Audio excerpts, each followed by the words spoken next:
une célèbre actrice vient faire un caméo à la toute fin de la saison de la comédie Netflix, La femme qui habitait en face de la fille à la fenêtre. Drôle, iconique et ouvrant potentiellement à une saison 2. Attention, cet article contient des spoilers. Si vous n'avez pas vu la fin de La femme qui habitait en face de la fille à la fenêtre, ne lisez pas ce qui suit. Presque aussitôt après la résolution du mystère central au cœur de la femme qui habitait en face de la fille à la fenêtre, un deuxième mystère prend place autour de la femme assise à côté d'Anna, Kristen Bell, dans l'avion qui la conduit à New York.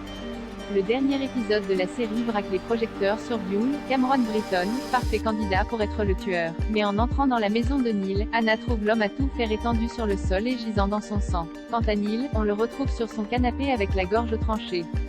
Cela ne laisse qu'une seule coupable possible, Emma, jouée par Sam Sarayet, la fille de 9 ans de Neil, Tom Riley, qui avoue à Anna qu'elle a tué sa mère enceinte, son institutrice et la petite amie de son père, Lisa. Ce qui suit est un combat à mort entre Anna et Emma, qui se conclut lorsqu'Anna poignarde la jeune meurtrière dans la poitrine avec un éclat de sa casserole cassée.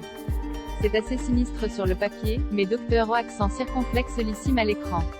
Un an plus tard, Anna et Douglas, Michael Lilly, se sont remariés et ont eu un autre bébé. Anna quitte son mari et son bébé pour un week-end entre filles avec Sloane et embarque pour New York, où elle est assise à côté d'une femme d'affaires bien habillée jouée la grande dame du thriller psychologique, Glenn Close, 8 fois nominée aux Oscars, et devenue iconique avec son rôle de psychopathe dans Liaison fatale.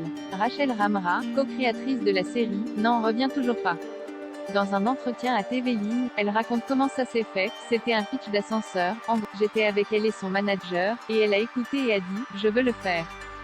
J'avais peur, évidemment, de rencontrer une telle légende, mais elle n'aurait pas pu être plus amusante ou plus joueuse. Au milieu du vol, Anna se lève pour aller aux toilettes et y trouve la femme jouée par Glenn Close morte, visiblement assassinée.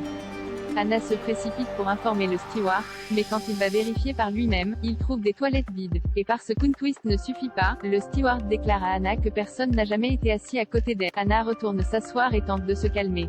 Peut-être que le mélange de vodka et d'anxiolytique l'a amené à halluciner la femme du siège 2A, à côté du sien. Mais quelques instants plus tard, Anna trouve un petit miroir qui a dû tomber du sac à main de sa voisine, ouvrant la voie à une hypothétique saison 2.